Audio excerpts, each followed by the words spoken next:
우리 하나님의 말씀 고린도전서 3장입니다.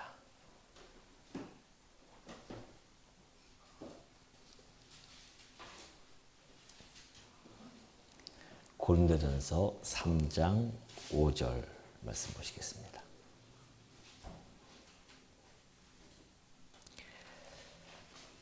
그런즉 아볼로는 무엇이며 바울은 무엇이냐?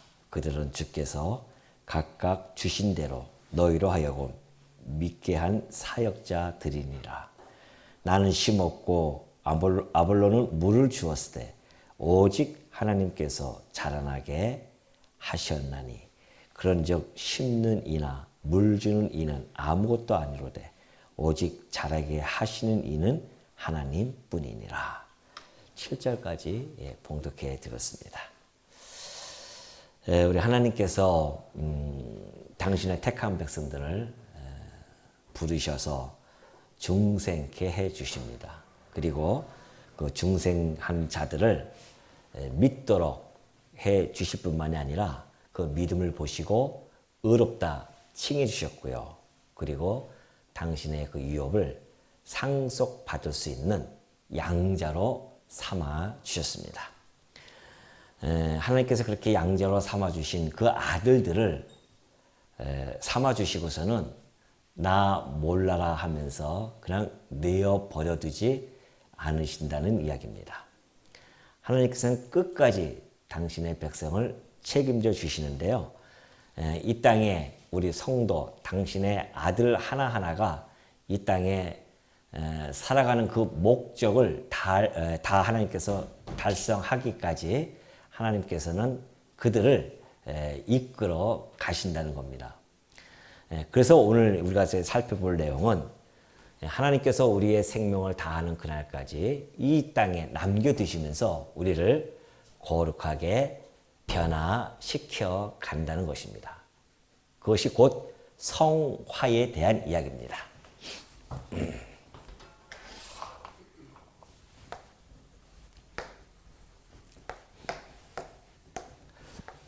성화라고 하는 것은 말 그대로 우리를 거룩하게 변화시켜 나가는 그러한 모습이죠.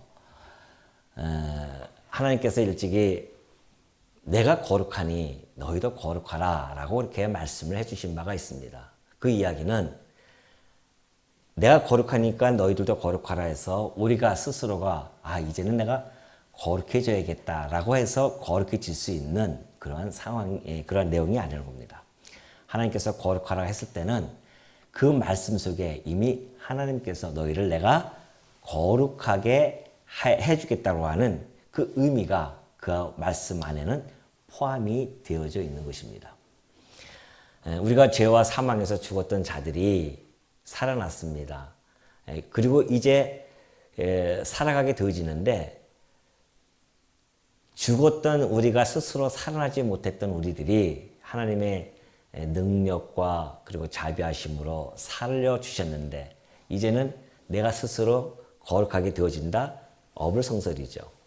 그것조차도 그 과정조차도 하나님께서는 당신의 능력으로 그리고 당신의 자비하심으로 우리를 거룩하게 점점 변모시켜 가게 되어집니다. 칭이라고 하는 것은 즉각적으로 어떠한 법정적인 선언에 의해서 너 의로워 라고 그렇게 하나님이 말씀해 주실 수 있습니다. 그리고 양자라고 하는 것도 그 신분이 변화가 되어질 수 있습니다. 그러나 성화라고 하는 것은 하루아침에 금방 이루어지는 그런 내용이 아닙니다. 이것은 장구한 세월을 우리의 삶을 통해서 하나하나 변화가 되어지죠. 이 성화에 대한 내용을 우리가 구약적 정의를 보면은 성화라고 하는 것은 성경에는 다양한 의미로 쓰여지고 있는데요. 구약에서는 이렇게 쓰여지고 있습니다. 속된 것에서 구별을 되어져서 거룩한 용도로 쓰임을 받는 것이나 또 하나님을 섬기는 일에 봉헌되는 것을 말하고 있습니다.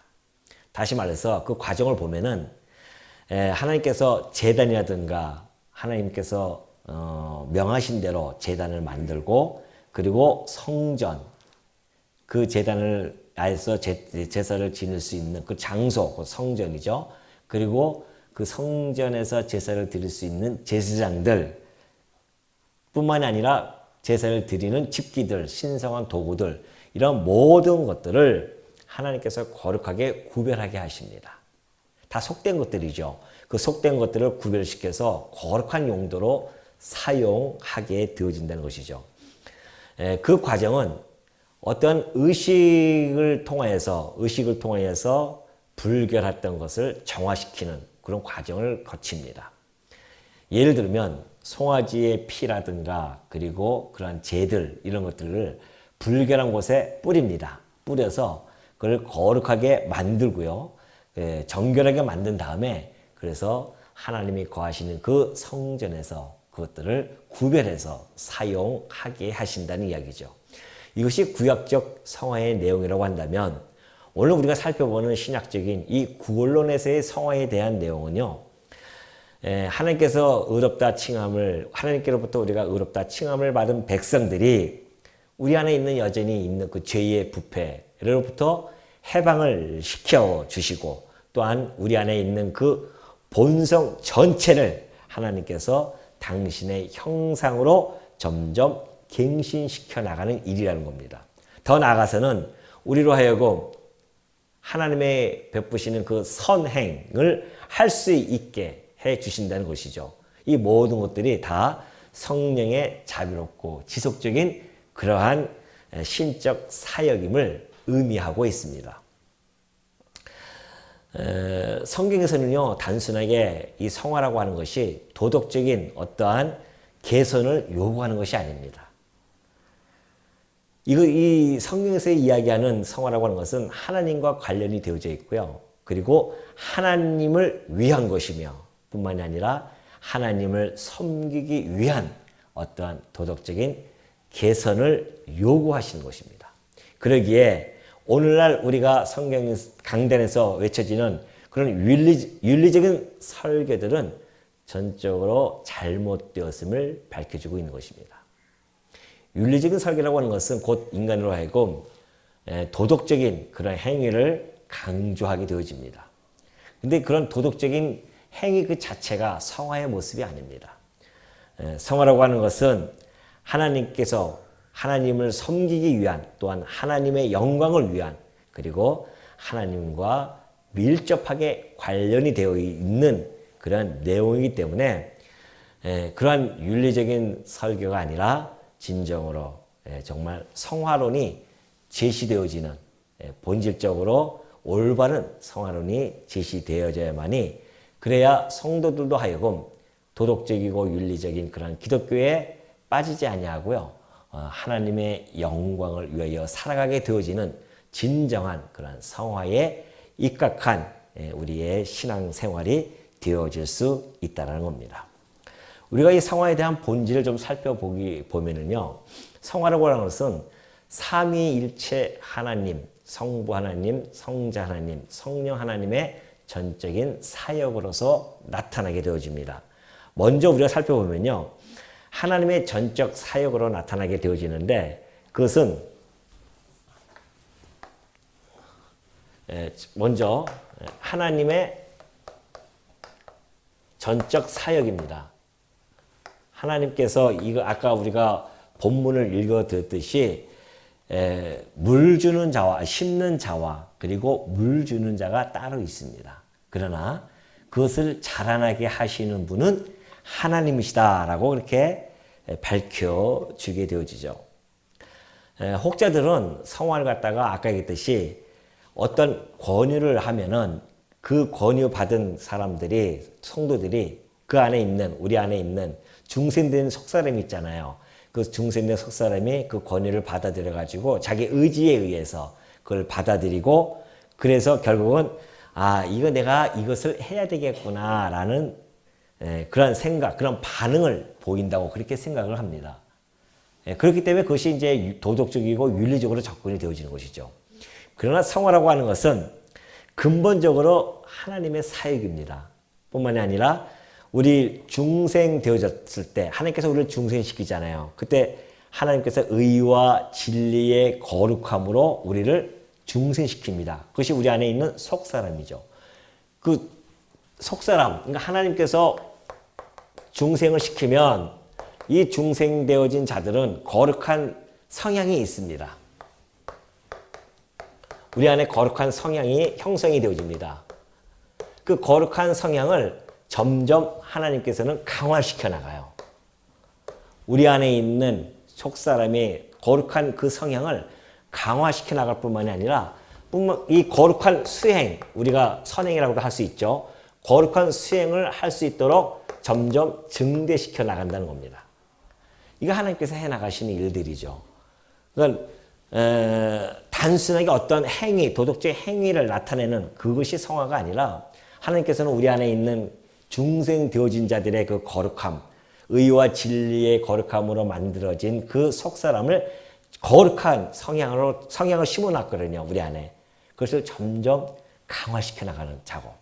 그리고 그 거룩한 수행을 또 증대시키는 일들, 이런 모든 일들, 이것이 우리 안에, 우리 영혼 안에서 행해지는 하나님의 신적 작용이 바로 성화라는 겁니다.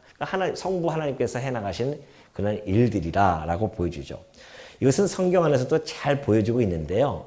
데살로니가전서 5장 23절에 보면 이렇게 써져 있습니다. 평강의 하나님이 친히 너희를 온전히 거룩하게 하시고, 그래요. 평강의 하나님께서 친히, 그 하나님께서 친히 너희를 온전히 거룩하게 하시고, 그 이야기가 바로 이 이야기입니다. 온전히 우리를 거룩하게 해 나가신다는 것이죠. 뿐만이 아니라 너희의 온 영과 혼과 몸이 우리 주 예수 그리스도께서 강림하실 때에 흠없게 보존되기를 원하노라. 바울이 하나님께서 그렇게 해주시기를 원하는 그 간구 안에는 이미 하나님께서 그렇게 해주시겠다는 약속의 말씀이 있기 때문에, 그래서 하나님께서 우리를 거룩하게 만들어 나가실 뿐만이 아니라 우리를 점점 흠없게 보존해 주실 것이다. 그런 이야기를 하죠. 또 하나는 히브리서의 13장 20절에 보면요, 이렇게 나와 있습니다. 양들의 큰 목자이신 우리 주 예수를 영원한 언약의 피로 죽은 자 가운데서 이끌어내신 평강의 하나님이, 이것도 마찬가지죠. 그 평강의 하나님이 모든 선한 일에 너희를 온전하게 하사 자기 뜻을 행하게 하시고, 그럽니다. 자, 하나님께서 당신의 그 선행을 모든 선한 일을 행하실 때에 너희를 온전하게 하사 자기 뜻을 행하게 하시는 것이죠. 당신의 뜻을 점점 행하게 하신다. 그런 이야기입니다. 이것이 이제 증대에 대한 부분이죠. 그 앞에 즐거운 것을 예수 그리스도로 말미암아 우리 가운데서 이루시기를 원하노라. 영광이 그에게 세생무토록 있을지어다 하면서 히브리서 기자는 그렇게 이야기해 주고 있습니다. 그러니까 이 성화라고 하는 것은 하나님께서 이런 거룩하게 우리의 성향을 점점 강화시키고, 또한 우리의 선행을 점점 증대시킨다고 하는 것이 성경에 잘 나타나 있게 되어지죠. 이 선행이라고 하는 것은, 이 거룩한 수행, 곧 선행이라고 하는 것은요, 예수 그리스도 성자 하나님과 연합되어진 생명의 연합의 결과입니다. 열매들이죠. 그러니까 이것은 그냥 이루어지는 것이 아니라 성자 하나님, 우리 예수 그리스도와 우리가 성도가 함께 연합이 되어집니다. 연합이 되어지면 자연스럽게 나타나는 것이 바로 열매입니다. 이 선행의 열매가 나타나게 되어져 있어요. 이것은 자연스럽게 발언이 되어지는 결과입니다. 그렇기 때문에 우리 예수 그리스도와 함께 있는 자들은, 예수님이 그런 말씀을 해주셨죠. 너희가 나를 떠나서는 아무것도 할 수 없다라는 겁니다. 포도나무가 이렇게 있으면 그 가지가 있는데, 가지가 포도나무에 붙어 있어야 열매가 맺혀질 수 있잖아요. 근데 그 가지가 떨어져 나가면은 열매를 맺혀질 수가 없습니다. 그것처럼 이 포도나무에, 우리 그리스도에게 접붙임을 받은 우리들, 다시 말해서 생명의 연합이 되어진 자들은 붙어 있는 가지이기 때문에요. 그 붙어 있는 가지에는 자연스럽게 열매가 맺혀지게 되음을 잘 이야기하게 되어지죠. 그렇기 때문에 갈라디아서 2장 20절에 보면 그런 말씀을 해주십니다. 내 안에 내가 그리스도와 함께 십자가에 못 박혔나니 연합이 되어졌다는 것이죠. 그런즉 이제는 내가 사는 것이 아니요 오직 내 안에 그리스도께서 사시는 것이라 그래요. 이제는 내가 사는 것이 아니라는 겁니다. 우리는 내가 지금 살아가고 있으니까는 내가 마음대로 내 몸은 내 것이라고 생각할 수 있지만은 예수 그리스도를 믿음으로 말미암아 의롭다 칭함을 받고 하나님의 자녀라 칭함을 받는 자들은요, 이제는 내 것이 내 것이 아닙니다. 나는 그리스도의 피값을 우리 하나님이 사셨기 때문에 이제는 내 안에 그리스도께서 사시는 거죠. 그러니 내 안에 그리스도께서 사신다고 하는 것은 그리스도께서 당신의 거룩한 열매를 맺혀지게 해주신다는 그 의미와 같은 방불한 것입니다. 그렇기 때문에 이제 내가 육체 가운데 사는 것은 나를 사랑하사 나를 위하여 자기 자신을 버리신 하나님의 아들을 믿는 믿음 안에서 사는 것이라 그렇게 이야기를 하게 되어집니다. 그렇기 때문에 이 열매는 곧 이것을 우리가 선행이라고 하는데요. 선행은 우리가 착각하는 경우가 있습니다. 물론 선행이라고 하는 것은 도덕적인 어떤 모습들이죠. 그리고 성경에서도 우리가 선행을 이야기할 때에 도덕적인 그런 모습들이 물론 잘 나타나고 있습니다. 왜? 사람이 사는 것은 다 똑같기 때문에 우리만 특별하게 막 이상하게 막 살아가는 모습이 아닙니다.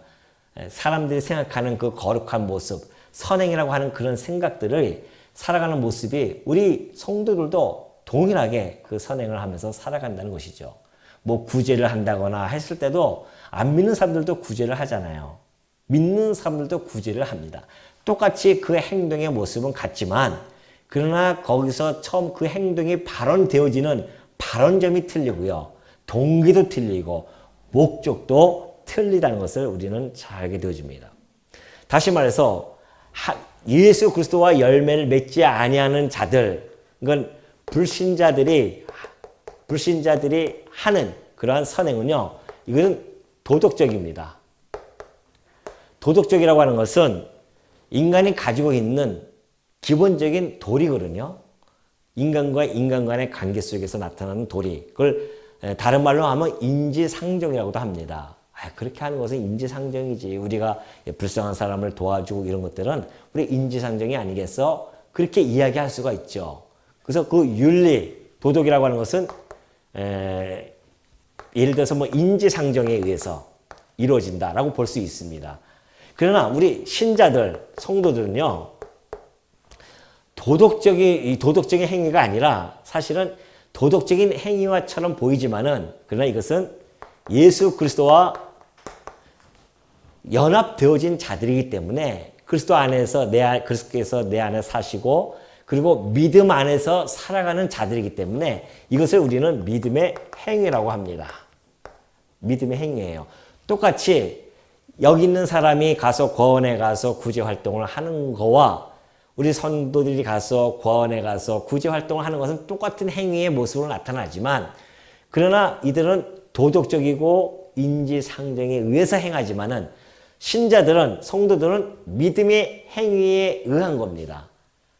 믿음의 행위에 의해서 나타나는 것인데, 다시 한번 이걸 좀 해봅시다. 자, 이걸 기독교로 갑시다. 기독교는 인지상정이 아니라 바로 믿음의 행위죠. 믿음의 행위죠. 그러니까 전혀 행동은 똑같지만은 다르다는 겁니다. 시작점이 다르다는 거죠. 그리고 목적도 전혀 다릅니다. 여기는 인간의 행복입니다. 인간의 행복을 추구하는 거죠. 그걸 통해서 자기가 마음도 뿌듯해지고 그래서 자기의 의가 드러나게 되어져요. 여기는 자기 의, 인간의 의가 드러납니다. 인간의 행복을 추구하니까. 그러나 이 성도들이 행하는 그러한 모습들은 믿음의 행위는요. 이것은 하나님의 영광 선포입니다. 하나님의 영광을 위하여 그러니까 우리가 예수 그리스도를 통하여서 우리가 의롭다 칭함을 받고 그의 자녀가 하나님의 자녀가 되어진 자들은 먹든지 마시든지 누굴 위하여? 하나님의 영광을 위하여 살아가는 자들이죠. 그렇기 때문에 하나님의 영광을 위하여라고 그렇게 목적을 가지고 우리는 살아갑니다. 그러니까 아까 얘기했듯이 똑같이 구제 활동을 했지만 성도들이 하는 구제 활동은 하나님의 영광이 드러나는 겁니다. 그래서 하나님의 의가 드러나는 거죠. 하나님의 의. 목적도 틀리고 결과도 틀리고요. 그리고 과정도 틀리고 시작점도 다 틀립니다. 그렇기 때문에 이런 선행이라고 하는 것, 이 하나님을 통하여서 나타나는 그 거룩한 수행을 하는 모든 것들이 예수 그리스도와 연합되어진 자들과 그리스도와 연합되어지지 아니하는 자들은 이러한 차이점이 있습니다. 똑같은 행위를 할지라도 전혀 다르다는 겁니다. 그래서 일찍이 바울이 얘기했듯이 믿음으로 행하지 아니하는 모든 것들은 다 죄라고 그렇게 이야기를 하게 되어진 겁니다. 왜? 자기의 의를 드러내는 행동이기 때문에. 그러니까 우리가 이렇게 살다 보면은 어떤 사람들이 정말 의로운 행동을 하잖아요. 선행을 하게 되어질 때, 그 사람은 정말 의로운 사람이야 라고 이야기합니다. 그것이 자기의 의가 드러났기 때문에 그래요. 그러나 성도에게 있어서는 그런 의가 드러났을 때에 내가 한 것이 아니라 내 안에 계신 그리스도께서 이 일을 하셨습니다 라고 그렇게 고백을 하게 되어지기 때문에 전혀 그와 다르다는 것이죠. 그래서 이 선행은 성화의 열매로 나타나는 것이다 라고 그렇게 이야기하게 되어집니다. 우리가 이제 신자의 선행을 보면요, 중생한 그러한 마음의 열매들이라고 그렇게 이야기하고요. 또한 중생한 마음이, 아까 얘기했듯이 중생한 마음이라야, 그래야 하나님께 순종하려고 하는 성향이 생겨집니다. 중생한 자들만이 나타나는 현상이에요. 중생한 자들은요, 하나님께 순종하고 싶어 하는 그런 성향이 이 안에 담겨져 있습니다. 왜? 내 안에 그리스도께서 함께하고 계시고 또 성령께서 내주하고 계시기 때문에 그렇게 되어진 것은 당연합니다. 그렇기 때문에 하나님께 순종하려는 성향과 또한 하나님을 영화롭게 하고자 하는 그 동기가 우리 안에 생겨나게 되어집니다. 그렇기 때문에 우리가 그래서 아까 얘기했듯이 인간의 최종 목표, 그러니까 신자의 선행의 최종 목적이 바로 인간의 행복 또는 안락이 아니라 그것이 곧 하나님의 영광 선포다라는 것을 이야기합니다. 일찍이 바울이 그런 이야기합니다. 우리들에게 로마서 12장 1절에 그러죠. 너희 몸을 하나님이 기뻐하시는 거룩한 산 제물로 드리라. 그렇게 권면을 합니다. 그것이 곧 성도들 중생한 자들에게는 이제는 우리가 사는 것이 거룩한 산 제사로서 살아간다는 것이죠. 거룩한 산 제사로 드려진다고 하는 것은 곧 성화된 모습이고요. 그 성화된 모습은 선행으로 나타나게 되어짐을 잘 말해주고 있습니다. 이 선행은 근데요, 하나님께서 성부 하나님, 성자 하나님의 사역도 함께 동반이 되지만 전적으로 이 성령의 열매는, 이 성화의 열매는 성령께서 이루어 나가는 일입니다. 성령의 역사죠. 성령께서 행하는 역사다. 하나님께서 이 모든 것을 해나가시지만은 그러나 구체적으로 하나님께서 보내신 성령께서 우리 안에 계시면서 이런 일들을 열매를 성령의 열매. 그래서 이것을 성령의 열매다. 그렇게 이야기를 하게 되어지죠. 그래서 갈라디아서 보면 그러죠. 성령의 열매는 사랑과 희락과 화평, 오래 참 이런 여러 가지 열매들이 맺혀지게 되어집니다. 이 성령께서 우리로 하여금 우리의 속사람을 능력으로 강건하게 해 나가신다는 겁니다. 그러니 그 어느 거 하나도 우리의 힘으로 해나갈 수 있는 것이 하나도 없잖아요. 우리가 의롭게 되어지는 것도 하나님의 역사요. 양자 삼아주는 것도 하나님이 해나가시는 것이고, 그리고 이 땅에 살아가면서 점점 거룩하게 변화되어지는 것도 하나님의 스케줄에 따라서 하나님께서, 그리고 성부, 성자 하나님, 그리고 성령 하나님의 역사에 의해서 우리가 점점 거룩하게 변화되어진다는 사실입니다. 그러니 혹시 여러분들이 우리가 이렇게 살아가면서 교회 생활하면서 저 사람은 왜 이렇게 변하지 않는가 라고 이야기한다고 하는 것은 하나님에 대한 중대한 도전일 수가 있습니다. 왜? 그 사람을 거룩하게 변화시키는 모든 스케줄은 하나님이 정해놓고 해나가십니다. 하나님이 자라나게 하시기 때문에 그래서 성도와 성도 간에는 서로 간에 그 상황에 대한 내용을 비판하거나 폄하시킬 이유가 전혀 없고 또한 그렇게 해서도 전혀 안 되는 성질의 것입니다. 다른 사람이 봤을 때도 마찬가지죠. A 성도가 B 성도를 바라보면서 저는 10년, 20년 동안 저렇게 교회 생활을 했으면서 변화가 없지? 라고 그렇게 이야기할 성질의 것이 아니라는 겁니다. 왜냐하면 그는 A의 눈으로 봤기 때문에 그래요. 그러면 B라고 하는 성도들도 A를 봤을 때에 똑같이 그렇게 생각 안 하지 않겠습니까? 저 사람은 20년 동안 저렇게 교회 생활을 하면서 변함이 왜 없을까라고 이야기할 수도 있단 말입니다. 왜? 각자 주관적인 생각을 가지고 있기 때문에 주관적인 잣대로 보기 때문에 그래요. 그러나 하나님이 봤을 때는 당신이 지금 하나님의 전체적인 스케줄에 따라서 당신의 목적을 이루기 위한 또한 우리로 하여금 그 성화 과정을 통해서 하나님의 영광이 선포되어지기 위한 이런 모든 것이 복합적으로 작용이 되어지기 때문에 하나님께서 지금 하나하나 어떤 사람은 꼭 정체된 것 지금 보여지지만 그런 가운데서도 하나님께서는 은혜로 그를 붙들고 계신다는 사실, 점점 변화시키기 위한 하나의 과정이라는 사실. 여러분들이 나는 뒤로 처진 것 같아 라고 생각할 수 있지만은 그러나 여러분이 처음 예수를 믿었을 때보다도 여러분이 점점 변화가 없는 것 같아도요. 하나님께서 조금씩이라도 여러분을 지금 변화시키고 가고 있는 중입니다. 우리의 모습을 점점 거룩하게 변화시켜 나가시는 그 하나님의 작업은 때로는 정체되어진 것처럼 보일 때가 있어요. 또 후퇴되어진 것처럼 보일 때가 있습니다.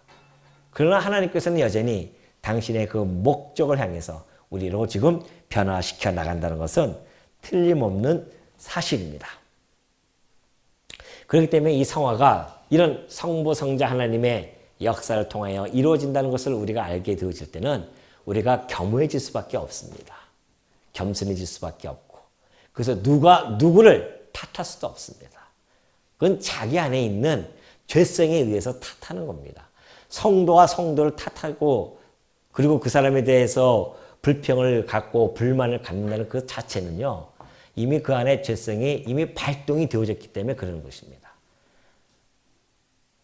성도가 해야 할 일은 성도와 성도 간에 해야 할 일은 서로 불쌍히 여겨주는 겁니다. 서로 긍휼한 눈으로 바라보는 겁니다. 왜? 그 어떤 거 하나도 우리 힘으로 해나갈 수 있는 것이 하나도 없기 때문에 그래요.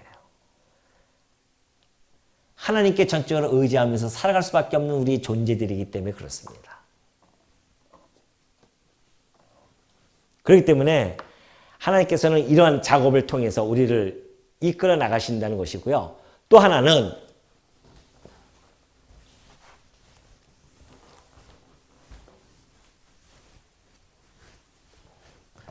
여러분이 우리가 로마서를 통해서도 공부했지만은 하나님께서는 성화에 대한 과정을 해 나가시는데요. 우리로 하여금 이 상태에서 처음에 우리가 살아나잖아요. 우리의 육체가 있고 우리의 속사람이 있단 말입니다. 우리 속사람이 점점 육체에 우리의 마음이 많이 쏠려 있었죠. 그러나 하나님께서 우리에게 중생을 시켜서 우리가 여기서 살아났단 말이에요. 속사람이 살아났어요. 점점 자라나게 되어진단 말이죠. 그래서 이 육체의 소욕을 하나님께서 점점 우리들로 하여금 제거시켜 나갑니다. 하나씩 나는 하나도 제거 안 된 것 같아요. 아니에요. 지금 여러분이 그렇게 생각하더라도 하나님이 보실 때는 여러분이 처음에는 이 정도 있었죠. 이 정도. 처음에는 이 정도까지 있었습니다. 그리고 점점 하나님께서 우리를 위로 올려보내고 있어요. 제거시키고 나가는 것은 틀림이 없습니다. 그리고 점점 우리를 갖다가 이쪽으로 하나님께서 이끌어 가십니다. 우리의 육신의 정욕을, 우리의 육신의 죄악들을 제거시키는 것은 하나님의 소극적인 요소라고 한다면 우리의 속사람을 더욱 강건하게 그리고 증대시키고 그리고 점점 강화시켜 나가는 이 작업은 하나님의 적극적인 소욕입니다. 적극적인 요소입니다. 이 두 가지 요소가 이 두 가지 부분으로서 우리를 갖다가 성화시켜 나갑니다. 그래서 우리의 옛사람, 곧 우리의 죄의 몸을 점점 극복시켜 나가는데요. 우리 죄로 인한 인간 본성의 부패, 그리고 타락한 우리의 모습들, 이런 것들을 점진적으로 제거되게 하는 그 하나님의 행위, 이것이 바로 이 모습에서 나타나는 것이고, 또 하나는 우리 새 사람을 점점 소생시켜 나간다는 겁니다.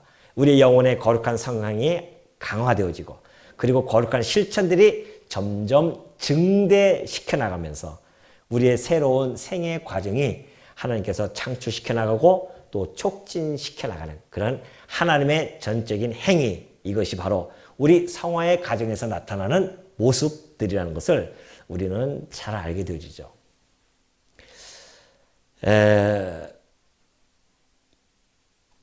하나님의 이런 모습 속에서 우리는 우리의 전 인격적인 삶 요소를요, 하나님께서 다 사용해 나가십니다. 이런 모습을 통해서. 그렇기 때문에 우리의 지성과 그리고 우리의 감성과 의지를 통해서 이루고 나옵니다. 지성을 통해서는 우리로 하여금 말씀을 깨닫게 해주시고, 하나님의 말씀을 가르침을 받아서 우리의 마음이, 머리가 깨닫게 되어지고, 그래서 우리의 마음으로 느끼게 되어지면서 감동을 받게 되어집니다. 하나님께서 당신을 나를 얼마나 사랑하시는지, 그리고 하나님이 날 갖다가 끝까지 붙들고 계신다는 사실을 알게 되어지고, 그로 말미암아 우리로 하여금 점점 거룩한 삶을 살아갈 수 있도록 우리 하나님께서 우리 마음에 당신의 손을 두고 점점 행하게 하시는 이 의지 결단까지 행해서 그렇게 섭리에 가심으로 말미암아 우리로 하여금 우리의 지정이라고 하는 인격의 3요소를 통하여서, 그러니까 성령 하나님, 성부 하나님, 성자 하나님께서 우리를 성화시켜 나가는데 우리가 가만히 로봇처럼 가만히 있는데 그렇게 새 나가시는 일이 아니란 말입니다. 우리로 하여금 우리의 지정의의 3요소를 다 활용을 해 가시면서 우리로 하여금 거룩하게 변하도록 해 나가신다라는 것이죠. 근데 그것은, 이 성화의 과정은 이 땅 금방 이루어지는 것이 아니라, 지난번 아까도 내가 얘기했듯이 장구적으로 우리가 살아가는 그 생애. 근데 이 생에서는요, 결코 완성되어지지 못합니다. 그러니까 여러분이 혹시 완전주의자들처럼 이 땅에 살아가면서 완전하게 정말 내가 거룩하고 싶다 꿈 깨시면 됩니다. 절대 그럴 수 없습니다. 그렇게 살아갈 수가 없어요. 성화는요, 우리가 내세에 완전하게 이루어집니다. 바울이 그런 얘기를 했었잖아요. 내가 이미 얻었다 함도 아니요 온전히 이루었담도 아니다. 나는 이미 다 얻었다, 그거 아니라는 겁니다. 또 온전하게 다 거룩하게 다 이루어졌다는 것도 아니다. 오직 내가 그리스도 예수께 잡힌 바 된 그것을 잡으려고 달려가노라. 이것이 바로 빌립보서 3장 11절에 잘 나타나 있고요. 계속해서 이야기하면서 형제들아 나는 아직 내가 잡은 줄로 여기지 아니하고 오직 한 일, 즉 뒤에 있는 것은 잊어버리고 앞에 있는 것을 잡으려고 푯대를 향하여 그리스도 예수 안에서 하나님이 위에서 부르신 부름의 상을 위하여 달려간다. 그런 이야기를 하잖아요. 온전히 이룰 수가 없습니다. 그러면서 계속해서 바울은 이렇게 이야기합니다.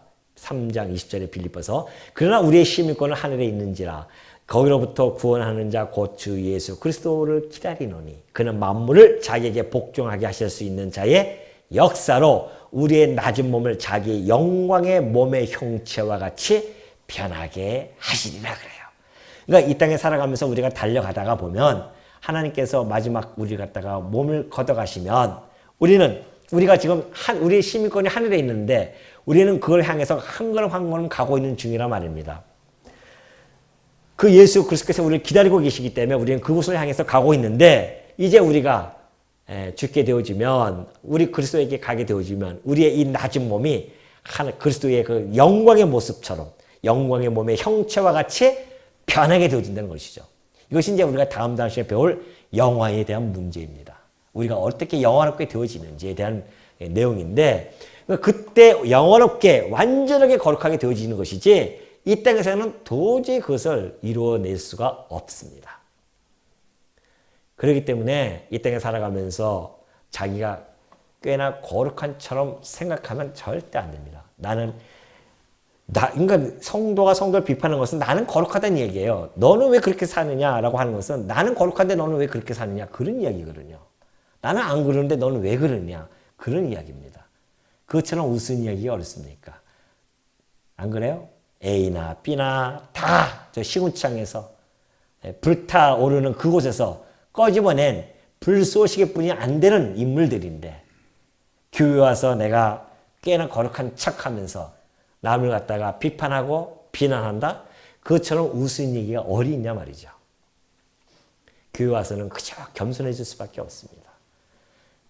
그리고 성도를 서로가 정말 유해해 줄 수밖에 없는 이유는 서로가 그 불쏘시개니까 얼마나 서로가 형편을 알잖아요. 그리고 우리의 힘으로는 할 수 없음을 잘 알고 있기 때문에 전적으로 하나님께 의지할 수밖에 없고 그 하나님을 따라갈 수밖에 없음을 잘 나타나게 되어집니다. 그렇다고 한다면 하나님께서는 우리의 전 인격을 3요소를 사용해 나가시는데요. 어떻게 구체적으로 우리를 거룩하게 변화시켜 나갈까? 다시 말해서 어떠한 것들을 수단으로 우리를 변화시켜 나가겠냐 말이죠. 첫 번째는 하나님의 말씀입니다. 그래서 말씀에 우리가 천착해야 하는 그 이유가 바로 거기에 있습니다. 하나님의 말씀은 성령께서 우리로 하여금 거룩하게 변화시켜 나가는 데 있어서 가장 강력한 그리고 절대적인 수단입니다. 그러니까 우리가 말씀을 알지 못하면 거룩하게 변화되어질 수가 없습니다. 말씀을 알지 못하면 우리 머릿속에 말씀이 구체적으로 딱 자립지 못하면은 그 말씀 안에는 말씀이 빈 그 자리에는 세상의 철학과 세상의 정보가 들어옵니다. 그럼 그 세상의 정보와 세상의 철학을 가지고 판단을 하게 되어집니다. 그 판단을 하게 되어지면 그 안에는 거룩함이라고 하는 것이 없죠. 철학과 그리고 인간이 가지고 있는 세상의 정보는 거룩함이라는 것은 없습니다. 그러다 보니까는 점점 세속에 빠져서 살아갈 수밖에 없게 되어집니다. 그래서 우리가 말씀을 멀리한다고 하는 것은 곧 성령을 근심하게 하는 것이며 성령을 근심하게 한다는 것은 곧 내가 육신의 소욕에 깊게 빠져 있다고 하는 것을 반증해 주고 있는 이야기입니다. 그렇기 때문에 우리가 말씀을 가까이 한다고 하는 것은 정말 매우 중요할 수밖에 없죠. 왜냐하면 그 진리 그 자체가 우리 성도를 성화시킬 수 있는 강력한 힘을 제공하게 되어집니다. 근데요, 이 진리라고 하는 것이, 이 말씀이라고 하는 것이 객관적인 하나님께서 우리에게 주신 텍스트란 말입니다. 근데 이 텍스트 자체가 우리로 하여금 변화시킬 수 있는 그런 능력을 우리들에게 발휘하는 것은 아닙니다. 그렇다고 한다면 머리 좋은 사람들은요, 이 성경을 많이 보잖아요. 이걸 보고 나서 하나님을 다 알게 되어지고 거룩하게 변화시켜질 수가 있죠. 근데 안 되잖아요. 이걸 하나의 기독교 경전으로 보면서 접근하는 사람들도 많이 있습니다. 그러니까 이 성경 자체가 우리로 하여금 거룩하게 변화시킬 수 있는 힘을 발휘하는 건 아닙니다. 이 진리는 진리 자체로 객관적으로 있는 거죠. 그러면 이것이 어떻게 우리로 하여금 작동이 되어서 우리로 거룩하게 변화시켜 나갈 수 있는 것인가? 그것이 바로 뭐다? 성령의 역사라는 겁니다. 그래서 내 안에 계신 성령께서 이 말씀을 통하여 우리로 하여금 성령이 조명시켜 줘야만이 이 말씀이 우리 안에서 작동이 되어지는 겁니다. 그렇지 아니하고서는 이 성경 자체가 가지고서는 우리를 변화시킬 수 있는 힘이 없습니다. 그러니 여러분이 만약에 이 말씀을 보고 깨달아지고 어제의 내가 아니라 오늘의 내가 조금이라도 변화가 되어졌다고 한다면 내 안에 계신 성령께서 나로 하여금 깨닫게 하시고 이 성경의 말씀을 조명시켜 주어서 나로 하여금 하나님 앞에 한 발자국 더 나아갈 수 있도록 해 주셨다는 것을 우리는 알게 되어지고, 그런 말미암아 그 성령을 보내신 하나님께 감사하지 않을 수가 없는 거죠.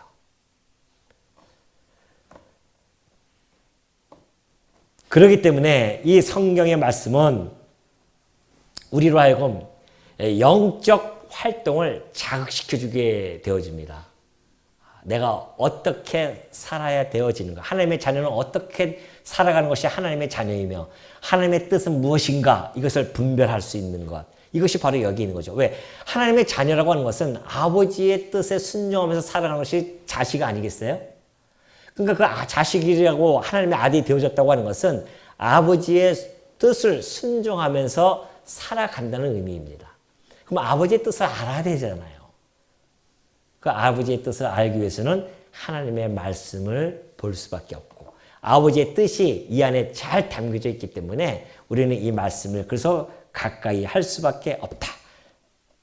베드로는 그런 이야기를 합니다. 베드로전서 2장 2절에 보면은 2장 1장 22절에 보면 너희가 진리를 순종함으로 너희 영혼을 깨끗하게 하여 거짓이 없이 형제를 사랑하기에 이르렀으니 마음으로 뜨겁게 서로 사랑하라. 그러면서 2장 2절에는요. 갓난 아기들 같이, 그래요. 갓난 아기들 같이 순전하고 신령한 젖을 사모하라. 여러분이 이 하나님의 말씀을 사모하되 어떻게 사모하라?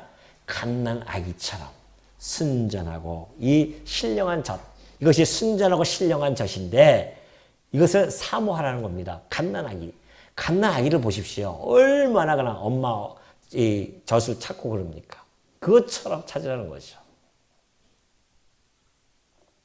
근데 그렇게 우리 성도님들 찾으신지 모르겠네요. 그렇게 신령한 젖을 찾듯이, 아기가 엄마 젖을 찾듯이 그렇게 찾으라고 베드로는 권면을 하게 되어집니다. 왜냐하면 이는 그로 말미암아 너희로 구원에 이르도록 자라게 하려 함이라, 그런 얘기하죠. 구원에 이르도록. 구원이라고 하는 것이 내가 예수 믿다가 바로 구원받는 것이 아니라 구원이라고 하는 세트가 있다고 했잖아요. 내가 예수를 믿고 나서부터 시작해서 마지막 영화롭게 되어지는 모든 이 과정, 이것을 이뤄나가는 것이 이 말씀을 통하여 이뤄나가게 되어진다, 그런 이야기입니다.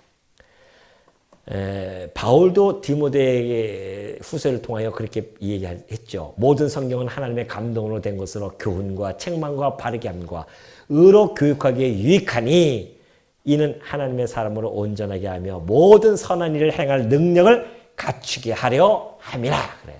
이 하나님의 말씀이 우리로 하여금 교훈과 책망과 바르게 함과 그리고 의로 교육하기에 유익하다고 합니다. 뿐만 아니라 우리로 하여금 하나님의 사람으로 온전하게 할 뿐만이 아니라 하나님의 선한 일을 행할 능력을 갖추게 한다는 거죠.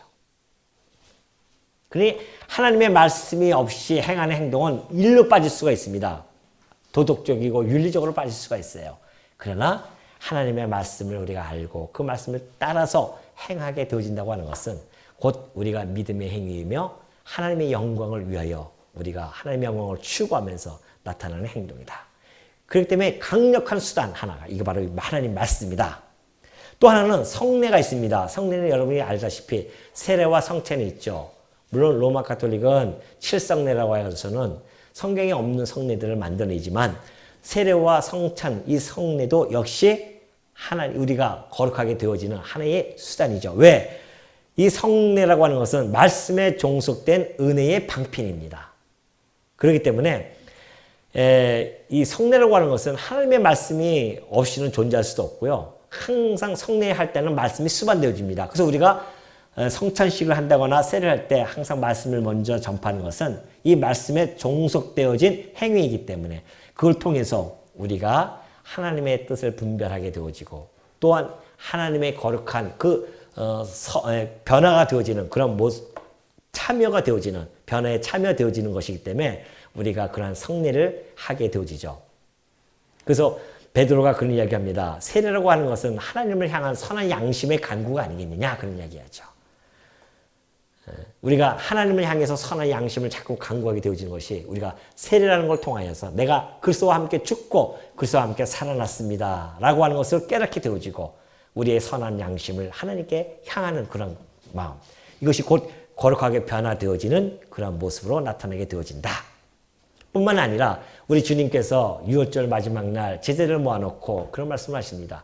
떡과 잔을 나누면서 이것을 먹고 마실 때마다 나를 기념하라 라고 그렇게 이야기하죠. 그러면서 이 잔을 마실 때마다 주의 죽으심을 그가 오실 때까지 전하라 그런 이야기합니다. 우리 주님 오실 때까지 이것을 끊임없이 행해서 그의 말씀을 전하라는 이야기입니다.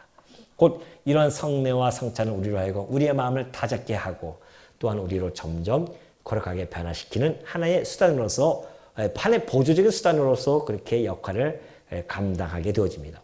또 하나는 기도와 묵상이 있습니다. 기도와 묵상을 통해서 이 기도와 묵상이라고 하는 것은 하나님과 끊임없이 나누는 영적인 교제입니다. 이 영적인 교제는요, 곧 우리 속 사람의 기력을 왕성케 해줍니다. 뿐만 아니라 모든 신령한 싸움에 싸워 이길 수 있는 힘을 공급하고요. 또 우리가 거룩한 행동을 취하는 데에 민첩하게 행동을 취할 수 있도록 하게 되어집니다. 그렇기 때문에 우리가 기도와 묵상을 놓쳐서는 안 됩니다. 우리가 시간과 때를 정해놓고 매일매일 우리가 기도를 한다고 하는 것은 매우 중요하죠. 기도한다는 것은 곧 여호와를 앙망하는 모습이며 여호와를 앙망하는 자들은 새 힘을 얻는다고 그렇게 이야기하죠. 바울은 데살로니가에 있는 성도들에게 그런 이야기합니다. 내가 너희를 항상 위하여 기도하는데 그 기도하는 것은 하나님이 너희로 하여금 모든 선을 행할 수 있도록 그렇게 해주길 원하고 모든 선을 기뻐함과 믿음의 역사를 능력으로 이루게 하시고 또 그 안에서 영광을 받게 하려 하십니다. 그런 얘기입니다. 그러니까 바울이 기도하는 그 기도를 통하여서 너희들로 하여금 하나님의 거룩한 생활을 하게 해주고 결국은 하나님의 영광이 받게 하나님께 영광을 돌려지는 그런 삶을 살아갈 수 있도록 내가 너희를 위해서는 기도한다. 그런 이야기 하거든요. 그러니까 우리가 이 기도라고 하는 것이 그만큼 매우 중요하다. 그래서 우리가 기도 생활을 한다는 것이 매우 중요하죠. 또 하나는 하나님께서 우리로 하여금 섭리를 통하여서 우리로 하여금 거룩하게 변화시켜 나갑니다. 다시 말해서 형통함과 공고함을 겸하여 주시잖아요. 형통함과 공고함이라고 하는 그런 섭리를 통하여서 우리로 하여금 점점 변화시켜 나가게 되어지는데요. 때로는 우리를 형통함을 통하여 하나님께서 내게 형통함을 주셨구나라고 해서 하나님의 영광을 찬송하게 되어지고 공고함을 통하여서 그 공감 속에서 내가 하나님께 혹시 잘못된 길로 가서 내게 주어지는 이 징계가 아니겠는가라는 것을 발견하게 되어지고 다시 하나님께 돌아오게 되어지는 이런 모습을 통해서 우리로 하여금 점점 변화시켜 나가고 거룩한 생활을 하게 하신다는 것이죠. 그러니 형통과 공고함은 우리들로 하여금 성화시켜 나가는 수단임에는 틀림이 없다는 겁니다. 그래서 우리가 하나님께서 우리를 공고함을 통하여 징계를 하게 되어지면 그 징계가 결국 우리들로 하여금 연단을 받게 하게 하시고 연단을 통하여서 또 의와 평강의 열매를 맺게 해준다는 것을 잘 보여주고 있습니다. 이렇듯 여러 가지 수단을 통하여서 우리를 거룩하게 해나가는데요. 그러한 수단을 통해서 해나가실 때에 우리의 거룩하게 변화시키는 성화의 외적인 또 훈련을 촉진하는 세 가지 요소들이 있는데요. 첫 번째가 직업입니다. 여러분이 각 처해 있는 직업 있죠? 그것을 하나님께서 보내시는 거예요. 그 직업을 통해서 여러분들 하여금 직장 생활을 하게 하시고 그 직장에서 선후배 관계 그리고 동료의 관계를 통하여서 여러 가지 자기가 가지고 있는 그런 이기심들 같은 것을 제어시킬 뿐만이 아니라 우리의 나태심을 극복하기도 하고 뿐만 아니라 근면과 심리신의 그런 활동력을 집중할 수 있도록 그렇게 해나가시는 것이다. 이것이 바로 우리의 외적 훈련을 하나님께서 통하여 해나가시는 것이다. 그래서 바울이 그런 얘기를 많이 하게 되어지죠. 베드로도 그렇고요. 바울도 그렇고 주인들에게 너희가 순종하고 또 까다로운 자들에게도 그렇게 하라. 그러니까 선하고 관용하는 주인들, 그러니까 위 상사가 선하고 또 그렇게 자기에게 또 잘해주는 그래 관용하는 그런 자들에게만 순종하는 것이 아니라 까다로운 자에게도 순종을 하라는 겁니다. 왜? 하나님께서 너를 그곳에 보내서 너를 하여금 너 되게 하려는 그런 작업 아니겠느냐는 겁니다. 지금 그곳에 가서 나를 나되게 하시는, 나를 거룩하게 변화시키는 과정이란 말입니다. 그러니 때로는 까다로운 사람을 만나기도 해 주신다는 겁니다. 선하고 또한 선한 사람들을 만나기도 하지만은 까다로운 사람들도 만나게 해줘요. 여러분이 스트레스를 받기도 하지만은 그 스트레스 속에서 우리는 하나님을 발견하게 되어지고 그 속에서 내가 점점 거룩하게 변화가 되어진다는 겁니다. 그러니 하나님께서는 우리에게 주신 그런 직업들 또한 가정도 마찬가지고요. 그런 모든 것들이 다 우리로 하여금 거룩한 생활을 하게 하는 그런 훈련의 장소들이다. 그런 것이고요. 또는 우리가 살아가다 보면 시험과 유혹도 당하게 되어집니다. 여러 가지 시험을 우리가 당하게 되어지죠. 그럴 때마다 우리는 그 시험을 당하거든 오히려 더 너희들이 기뻐하라고 그렇게 이야기를 하죠. 왜냐하면 그 믿음의 시련이요. 믿음과 이런 우리 시험과 시련들이 우리로 하여금 인내를 만들어내고 또 그 인내는 우리로 하여금 연단케 해준다는 것입니다. 그렇기 때문에 이런 시험과 유혹을 통해서도 우리는 넘어지고 또한 극복하고 이런 과정을 통하여 우리가 점점 인내하게 되어지고 건덕도 쌓게 되어지고 우리가 점점 거룩하게 변화되어진다라는 것을 알게 되어집니다. 그리고 징계, 하나님께 아까 얘기했듯이 공고함을 통해서 징계를 통하여 우리가 그렇게 때로는 채찍질을 맞고 이래서 하나님께 결국은 거룩하게 변화되어진다는 것을 알게 되어집니다. 그러니 여러분이 지금까지 살펴보았듯이 이 성화라고 하는 것이 전적인 하나님 그리고 우리 주 예수 그리스도 그리고 성령께서 행하시는 일임이 틀림이 없고 우리의 전 인격적 요소를 통하여서 우리의 삶을 거룩하게 변화시키는데 우리의 거하고 있는 그 처소 그 곳곳에서 하나님께서 우리를 거룩하게 변화시켜 나가는 그러한 과정들을 바라보게 되어지고요. 그걸 통해서 우리가 내가 살아가는 이 삶, 내가 이제 죽을 때까지 이 삶 모든 것이 하나님께서 나를 당신의 자녀답게 변모해 가는 그런 과정이구나라는 것을 깨닫게 되어지면 그 어떠한 시련이 우리에게 온다 할지라도요. 그 어떠한 어려움이 온다 할지라도 이것이 나를 거룩하게 변화시켜 나가는 즉 성화시켜 나가는 하나님의 사역이구나. 이것을 깨닫게 되어진다고 한다면 오늘의 이 삶에 내가 만족하기도 하고 이 삶을 통해서 더욱 깊은 의미를 우리가 분석하고 그 의미를 받아들이고 그런 말미암아 하나님이 나를 변화시켜 나가는 그 과정을 통하여 오로지 하나님이 당신의 능력으로 내가 이렇게 지금 변모되고 있나이다라고 하면서 하나님의 영광을 찬송하는 그러한 과정을 하나님께서는 자아내게 하려는 그러한 시간들이다. 이것을 여러분 마음속에 꼭 간직하시고요. 여러분의 과정 속에서 나타나는 일들 속에서 하나님의 영광을 찬송하는 데에 인색하지 아니하는 여러분이 되어지시기를 당부드립니다.